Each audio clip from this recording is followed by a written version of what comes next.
No es fácil dar una definición del idealismo que abarque a todas las filosofías que se han denominado así.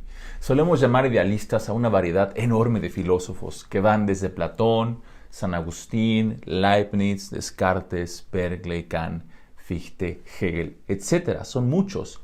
Es importante mencionar que el término idealismo fue introducido en el lenguaje filosófico por el filósofo alemán Leibniz a mediados del siglo XVII, que lo usó para referirse a la doctrina platónica de las ideas. Es obvio que Leibniz se refiere a Platón como un idealista, debido a que Platón le da más importancia a lo que llama ideas o arquetipos de las cosas por sobre las cosas individuales particulares. Sin embargo, es más acertado decir que Platón sostiene un realismo metafísico respecto a las ideas, porque para él las ideas son objetos que existen de manera real independientemente de la mente y fuera de nuestras mentes.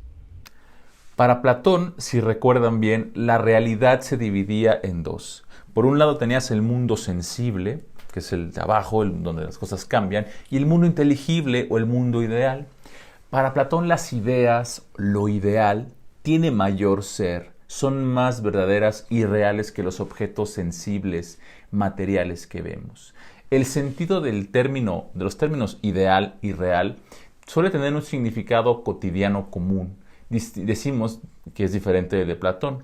En el discurso cotidiano, lo real se relaciona con lo físico y lo material, mientras que lo ideal tiene otra naturaleza, no física o inmaterial.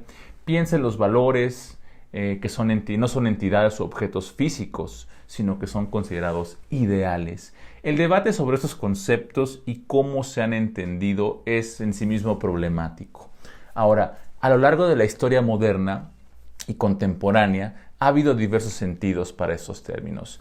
Idealismo y realismo, por ejemplo. Lo cierto es que el término idealismo ha caído un poco en el desuso y ha sido criticado también.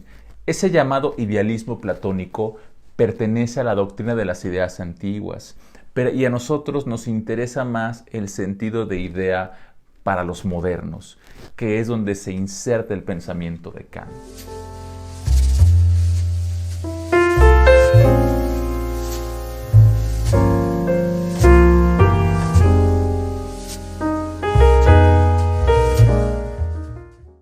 En la época moderna, podemos decir que los orígenes del idealismo provienen del pensamiento dualista cartesiano y su forma de entender la mente humana y la conciencia. Descartes concibe que hay un dualismo sustancial, es decir, dos sustancias. También está Dios, pero no nos importa. En general, podríamos plantearlo de manera un tanto rápida y general, sin entrar a detalle. Existen mentes, sustancias mentales, conscientes, y existen también objetos físico-materiales que podemos ver con los sentidos. Las mentes o sustancias pensantes, por ejemplo, tienen la característica esencial del pensamiento y con ello tienen la conciencia de que están pensando. La naturaleza, digamos, de lo que vemos físico es la extensión, las montañas, los árboles, etc. Las mentes, por el contrario, tendrían una esencia muy distinta de la de la materia para Descartes. La concepción de Descartes contiene los gérmenes y de donde se va, digamos, a desarrollar el pensamiento idealista moderno. Descartes dice que la mente puede ser consciente de lo que está pensando y que todo lo que ella piensa en realidad lo puede conocer mucho mejor que los objetos, digamos, exteriores que vemos, ¿no? También tienen la cualidad las mentes, por decir de ser no físicas. Nadie puede ver los pensamientos de otra persona, ni los contenidos de la conciencia.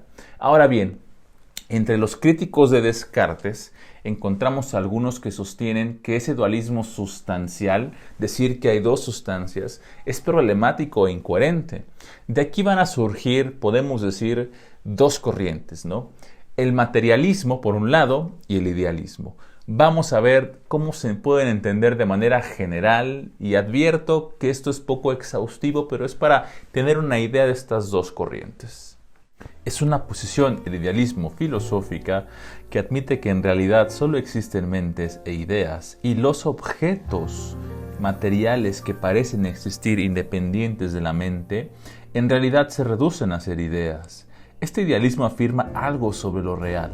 Todo es mental o depende de la mente, humana y divina. El materialismo, por otro lado, es una posición filosófica que admite que lo único real es la materia o los objetos físico-materiales. Afirma que no hay nada espiritual o mental y busca reducir todo a la existencia de la materia. El materialismo buscaría explicar la mente a partir del cerebro, que es material. Estas dos posiciones que tenemos ahí no tienen la intención de ser exhaustivas ni comprender todos los tipos de idealismo o materialismo que existen. Es para darnos una idea general de algunas corrientes en las que derivó el dualismo cartesiano. En estas dos vemos que hay posiciones que defienden que tratan de reducir la realidad ya sea a lo material o a lo mental. O todo lo que existe es una sustancia material, o todo lo que existe son mentes y sus ideas. Para el materialista podemos decir que no hay nada espiritual o que la mente es un efecto de la materia. Pero en el caso del idealismo podemos decir lo siguiente. Esta posición idealista proviene un poco de la interpretación que se hace del filósofo George Berkeley, inglés, a quien se le adjudica o se le achaca esta posición de que dice que todo lo que podemos conocer son ideas y que solo ellas y las sustancias mentales son reales, que en realidad no existen los objetos independientemente de la mente que los percibe. Se interpretó que Berkeley de alguna forma sostenía que los objetos materiales parecían existir independientemente de nosotros. En realidad podrían reducirse a ser ideas en nuestra mente, que la materia en realidad era un concepto contradictorio y no podía haber nada que no fuera mentes e ideas. Hay que decir, para defender al buen Berkeley, que él no era un escéptico. Es decir, él no decía que el conocimiento fuera imposible. Al contrario, en su libro Tratado sobre los principios del conocimiento humano, quiso demostrar cómo es posible el conocimiento, aunque su propuesta no está un poco libre de objeciones. ¿No resulta raro decir que en realidad solo conocemos nuestras ideas? Si las ideas son, en el sentido moderno cartesiano, solo mentales, ¿no es una forma de escepticismo decir que solo podemos conocer nuestras ideas y más allá de ellas no existen los objetos a los que se refieren? El idealismo de Berkeley sostiene, sin embargo, que los únicos objetos de conocimiento son ideas, entidades mentales. En realidad, como les estaba comentando, el germen de este idealismo se encuentra en Descartes. Descartes sostenía que la mente se conoce mejor a sí misma y a sus propias ideas, porque las conoce de manera inmediata, mientras que solo puede inferir la existencia de los objetos exteriores materiales distintos de la mente.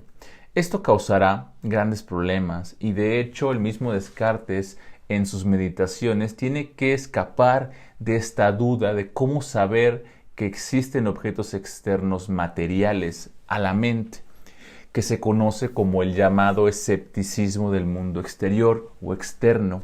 Por eso